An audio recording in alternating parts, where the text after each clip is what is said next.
Chapter 2 of Aulë and Yavanna. It is told that in their beginning the dwarves were made by Aulë in the darkness of Middle-earth, for so greatly did Aulë desire the coming of the children, to have learners to whom he could teach his lore and his crafts, that he was unwilling to await the fulfillment of the designs of Ilúvatar. And Aulë made the dwarves even as they still are, because the forms of the children who were to come were unclear to his mind, and because the power of Melkor was yet over the earth. And he wished, therefore, that they should be strong and unyielding. But fearing that the other Valar might blame his work, he wrought in secret, and he made first the 7 fathers of the dwarves in a hall under the mountains in Middle-earth. Now Ilúvatar knew what was done, and in the very hour that Aulë's work was complete, and he was pleased, and began to instruct the dwarves in the speech that he had devised for them, Ilúvatar spoke to him, and Aulë heard his voice and was silent. And the voice of Ilúvatar said to him, "Why hast thou done this? Why dost thou attempt a thing which thou knowest is beyond thy power and thy authority? For thou hast for me as a gift thy own being only, and no more, and therefore the creatures of thy hand and mine can live only by that being, moving when thou thinkest to move them, and if thy thought be elsewhere, standing idle. Is that thy desire?" Then Aulë answered, "I did not desire such lordship. I desired things other than I am, to love and to teach them, so that they too might perceive the beauty of Ea, which thou hast caused to be. For it seemed to me that there is great room in Arda for many things that might rejoice in it, yet it is for the most part empty still, and dumb. And in my impatience I have fallen into folly. Yet the making of things is in my heart, for my own making by thee, and the child of little understanding, that makes a play of the deeds of his father, may do so without thought of mockery, but because he is the son of his father. But what shall I do now, that thou be not angry with me forever? As a child to his father I offer to thee these things, the work of the hands which thou hast made. Do with them what thou wilt.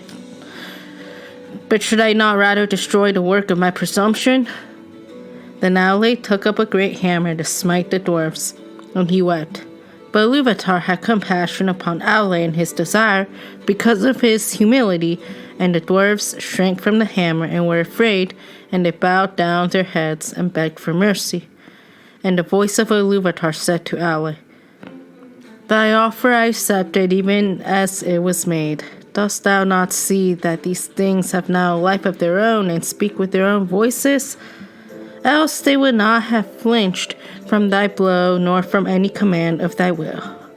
Then Aulë cast down his hammer and was glad, and he gave thanks to Ilúvatar, saying, "May Eri bless my work and amend it."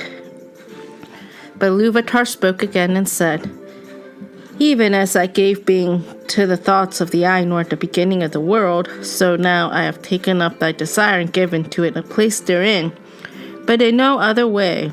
Why mend thy handiwork, and as thou hast made it, so shall it be.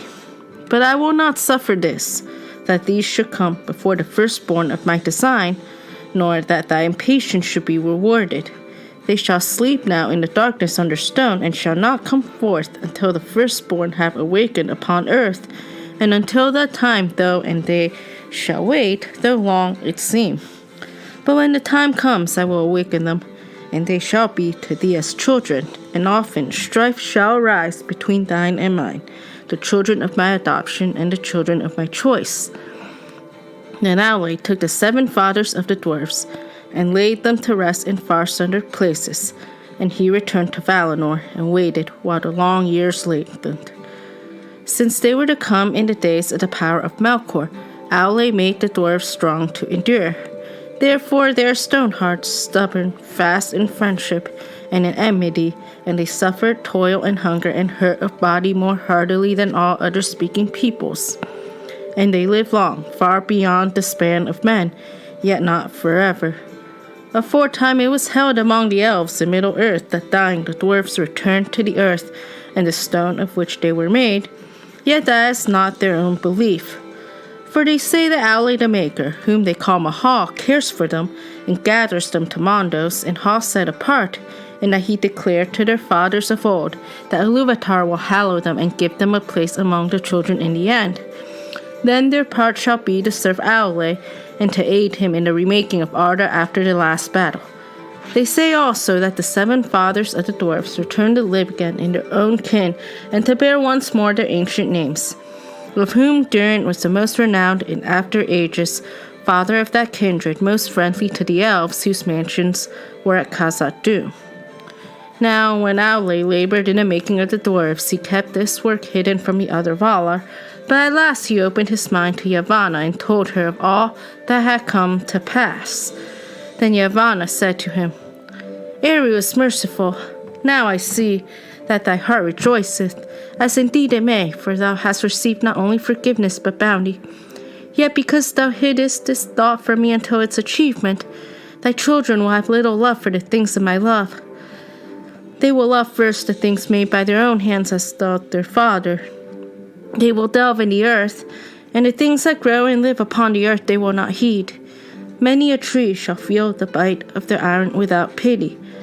But Aulë answered, That shall also be true of the children of Ilúvatar, for they will eat and they will build, and though the things of thy realm have worth in themselves and would have worth if no children were to come, yet Eru will give them dominion, and they shall use all that they find in Arda, though not by the purpose of Eru, without respect or without gratitude.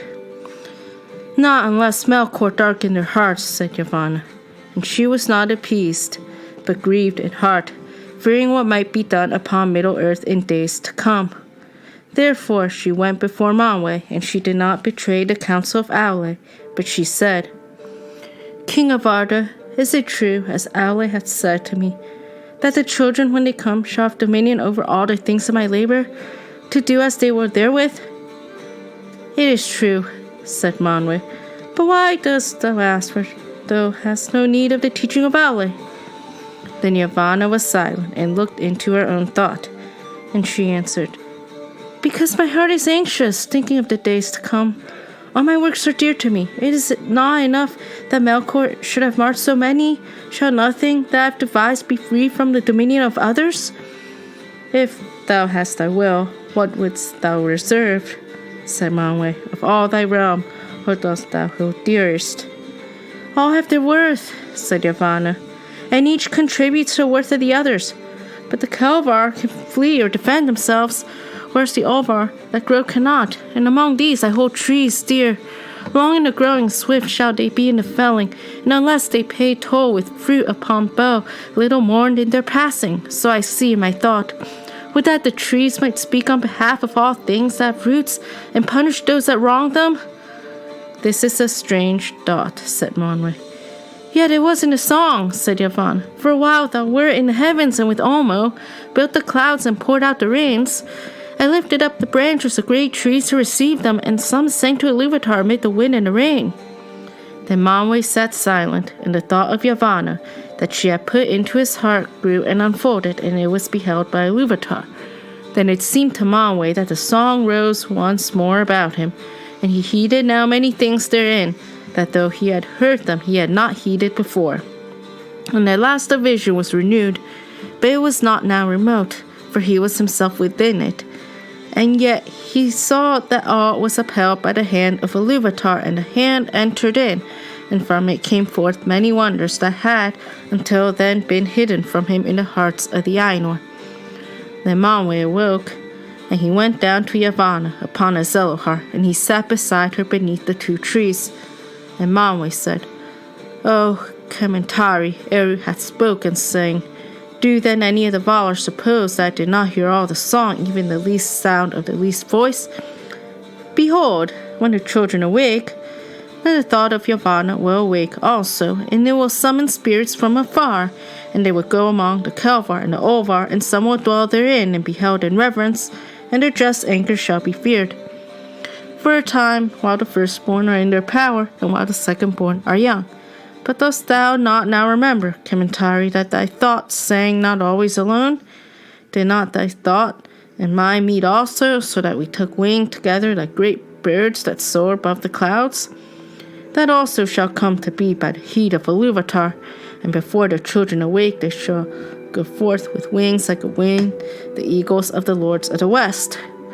Then Yavanna was glad, and she stood up, reaching her arms towards the heavens, and she said, I shall climb the trees of Kementari, that the eagles of the king may house therein. But Manwe rose also, and it seemed that he stood to such a height that his voice came down to Yavanna as from the paths of the winds. Nay, he said, only the trees of Aulë will be tall enough. In the mountains the eagles shall house, and hear the voices of those who call upon us. But in the forest shall walk the shepherds of the trees. Then Manwe and Yavanna parted for that time, and Yavanna returned to Aulë, and he was in his smithy, pouring molten metal into a mold. Eru is bountiful, she said. Now let thy children beware, for there shall walk a power in the forest, whose wrath they will arouse at their peril. Nonetheless, they will have need of wood, said Aulë, and he went on with his smith work. Then any of the Valar supposed that I did not hear all the song, even the least sound of the least voice?